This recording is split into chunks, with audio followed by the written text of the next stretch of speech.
Hi all, Good Neighbor Project GTA consists of volunteers who are willing to help those who are the most vulnerable in our community with deliveries.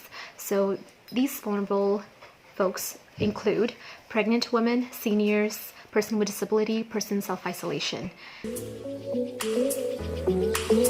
We actually just started completed over 300 requests. I have a new faith in humanity. I can do something for the community. Kind of the opposite actually, because I had quite a strong routine in terms of school before because I was studying. So I think now I'm kind of enjoying that I don't have really anything to do. I think I've been more conscious of getting up early and sleeping on time. That's been helpful.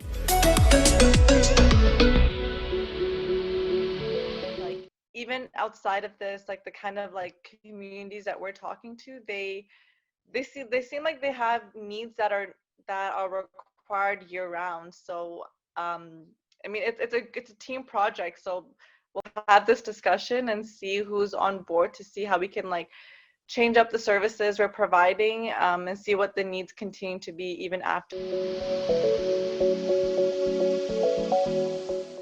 I think of systemic change because of this. For example, it'd be really cool if like in the US, for example, they think about having like universal healthcare for all after this pandemic, seeing how important it is. But in terms of like community, I think in my area, I'm definitely seeing like more people reaching out to each other and, you know, just being there for each other. So I'm hopeful that it will, you know, last after the pandemic. I think more people will become like after this, people will start to become more like kind of like impatient. Maybe some people will have more like compassion inside of them, seeing like what they've gone through. But I do agree that humans have a tendency to forget stuff and they easily go back to their old ways.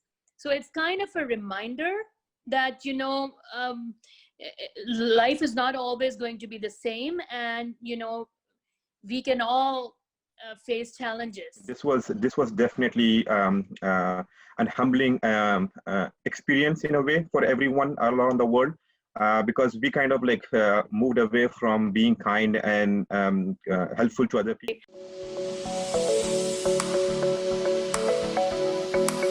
The first thing is you start with an incredibly small habit. That's number one. So don't have to go crazy. Just think of something very small.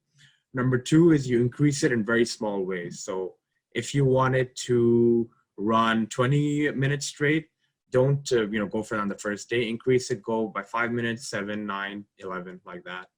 And as you build those habits into chunks. So if you want to turn that 20 minutes into 40 minutes, don't go straight to the 40. Say, I want to do 2 20 minutes, and you've already done a 20. So it's easier to keep and easier to move into your proper routine. And lastly is if you slip, and this is actually 4 and 5, they go into 1, is if you fall back into your old habit, it's all right. Don't worry about it. Just get back on the horse and keep going. Most people around the world, they tend to give up after the first failure. So there's no problems in just, you know, recalibrating and going back. And the second part of this is be patient. Everything takes time.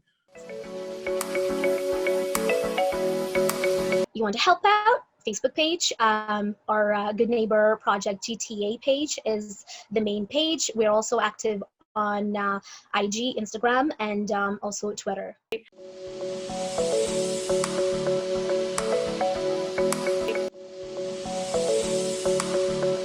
For watching our latest episode and for being a part of the MYVoice Connecting the World series.